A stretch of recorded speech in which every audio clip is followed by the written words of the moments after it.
prayer, nagkakaroon tayo ng lakas. Alam niyo po kung bakit na gawa ang It Is Well With My Soul by Horatio Spafford? It's because of tragedy. Well-known attorney, ito pong si Horatio Spafford, nagkaroon po ng sunog, namatay po yung kanyang isang anak. So, para makapagbakasyon yung kanyang kaisipan at yung kanyang family sa nangyaring tragedy, pinabakasyon po niya yung kanyang mag-ina. So, nag-travel po going to England, ngunit nandun po sa bandang gitna ho ng karagatan, nabangga po yung barko at lumubog. Ang nakaligtas lang po ay yung kanyang isang anak at yung kanyang asawa. Sinundo po ni Horatio Spafford yung kanyang asawa sa England. Doon po unti-unti nabuo ang kantang It Is Well With My Soul. At paano lang po yung kapatid sa pamamagitan po ng trahedya. Alam niyo mga kapatid, sa buhay po natin, lahat ng bagay na pinagdadaanan mo natin, kaya nating dalhin basta tayo po ay magpa-prioritize ng panalangin sa Panginoon. Tama? Sabi nga why worry if you can pray? Pero kapag hindi ka nagpe-pray, why pray if you can worry? Ano ho? So mga kapatid, sa ating pong topic ngayon, nakikita ko po na another important thing na part po ng revival. Tayo po mga kapatid ay nasa phase pa lamang po ng revival. So ang mga susunod po natin magiging topic by Wednesday onwards ay patungkol naman po sa Reformation. So for now, kailangan po natin maintindihan ang mga necessities pag sinabi nating revival. And kahapon, pinag-usapan po natin na ang revival pala ay yung muling panumbalik ng ating pong buhay, sigla, pagdating po sa ating pong pananampalataya. At this point of time, since kahapon, ang pinag-usapan natin ay panalangin mga kapatid, napaka-importante ngayon ang panibagong paksa na kaugnay po sa revival. Pero bago yun mga kapatid, tayo po muli ay manalangin. Dakilang Diyos, wala po kaming sapat na kaalaman at karunungan. Ngunit naniniwala po kami na sa inyong kapangyarihan, kami Panginoon ay magkakaroon ng pagkakataong matuto sa lahat ng bagay na nais po ninyong malaman namin. Upang nang sa ganon, kami po'y tumipay at manumbalik ang aming kasigasig. Pagpalain niyo po ang mga talata na aming pong pag-aaralan. Lahat ng ito ay aming dalangin sa pangalan ng aming Panginoong Jesus na aming tagapagligtas. Amen. Ang topic natin ngayon mga kapatid ay knowing more, loving more. Pag mas kilala mo, mas alam mo, mas minamahal mo. Tama po ba mga kapatid? Alam niyo po, sabi ng AI, nag-try ako sabi ng AI, ang knowing base pagdating sa pag-build ng relationship is very important. Sabi dito, know first a person before loving him means that it's important to get to know someone well, understand their personality, values, and life experiences before committing to love them. Ano po ang sabi mga kapatid? Baka mas marunong pa po yung AI sa atin Kapag tayo daw po ay in love, ang pinakauna daw po dapat natin gawin mga kapatid is to know that person. Kikilalanin mo muna yung taong yun before ka makikipag-commit. Kasi po ngayon mga kapatid, gusto na po kasi yung mga instant noodles Kaya pagdating sa relationship na din, instant. Meron po akong kaibigan mga kapatid, sama-sama po kami umakyat ng bundok ng Arayat. Pagbaba po namin ng bundok ng Arayat, sila na.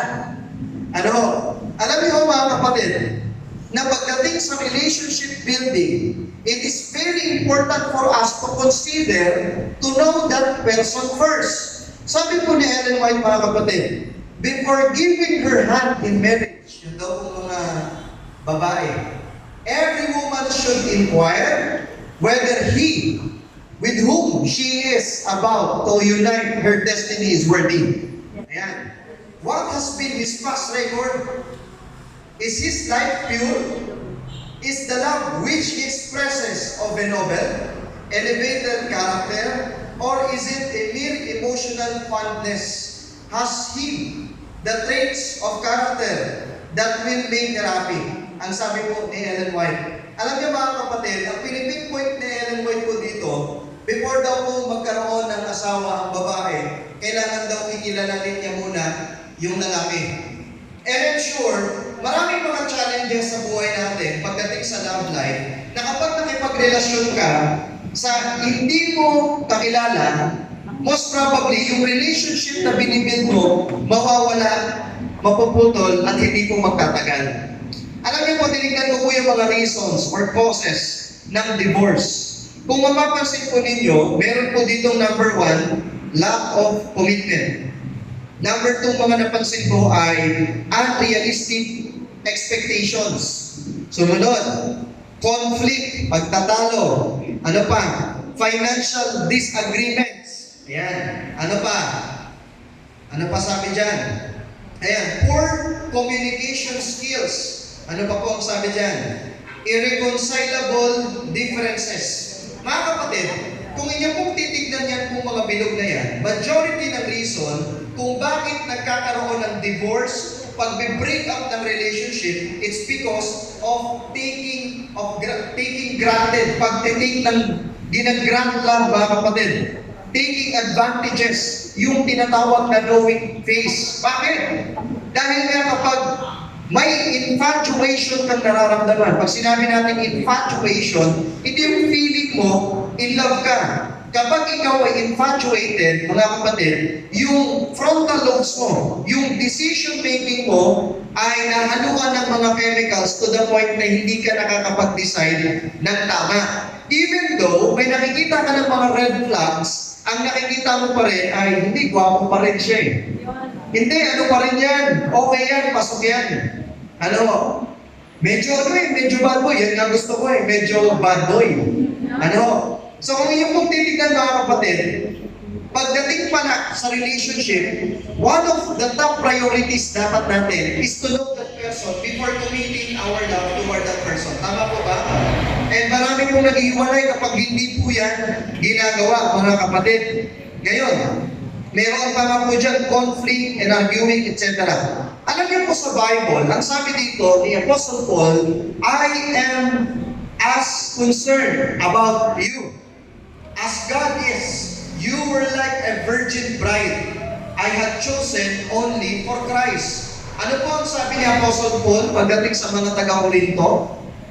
Yung binabanggit ni Apostle Paul, mga kapatid, na you, sa Greek po mga kapatid, ay tumutukoy hindi lang po sa isang persona, kundi ito po ay tumutukoy sa group of believers. Therefore, para po kay Apostle Paul, yung pong babae ay tumutukoy po sa iglesia.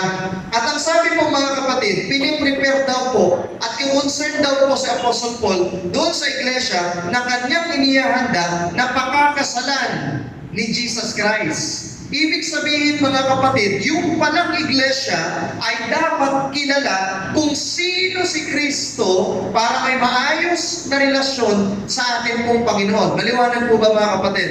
Alam niyo po, pag tinignan ho natin sa Bible, most especially sa Book of Revelation, meron pong mga symbolical women po dyan. Number 1, yung nasa Revelation 17, yung isa naman ay Revelation chapter 12. At mapapansin natin mga kapatid, sa mga references, ginagamit po ang Bible text na kinuot natin, yung 2 Corinthians 11 verse 2, na parang patunayan na kapag sinabing babae, sa Book of Revelation, referring siya sa iglesia.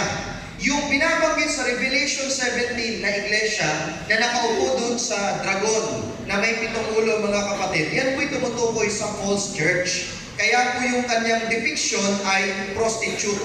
While yung isa naman mga kapatid o yung babae, sa Revelation chapter 12 mga kapatid, yan naman po ay true church, which is ang mapapansin nyo, siya ay pure. Ano ho?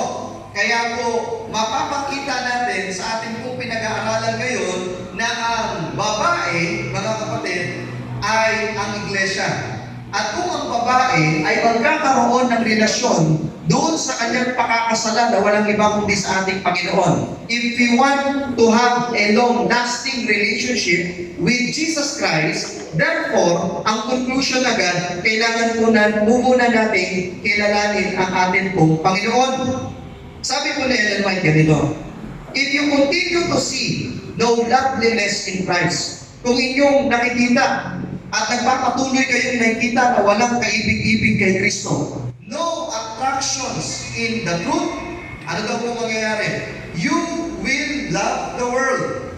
Sabi po dito ni Ellen White, ibig sabihin, pag wala kang nakikita attraction kay Jesus Christ at hindi ka daw in love sa Kanya, ang iibigin mo ay ang sanlibutan. Ngayon, alam niyo mga kapatid, nakakagulat, mas marami pong mga kabataan ang mas kabisado pa ang pangalan ng mga Korean actors and actresses kaysa sa mga disciples ng Panginoon. Alam niyo, nagugulat po ako mga kapatid. Kasi po yung mga pangalan ng mga Korean actors and actresses, ang hirap po tandaan. Ano? Pero kabisado. Chin, Chan, Su. Di ba? Pero kabisado mga kapatid. Ano masabi dito? Which I cannot love, sabi ni Ellen White. While I shall love the things of God, which you cannot love, spiritual things are spiritually discerned. Without spiritual discernment, you will be unable to see the claims of God upon me, or to realize my obligations to the Master whom I serve. Therefore, sabi dito, you will feel that I neglect you for religious duties. You will not be happy. You will be jealous on account of the affection which I gave to God. And I shall be alone in my religious belief. When your view shall change, when your heart shall respond to the claims of God, and you shall learn to love my Savior, then our relationship may be renewed.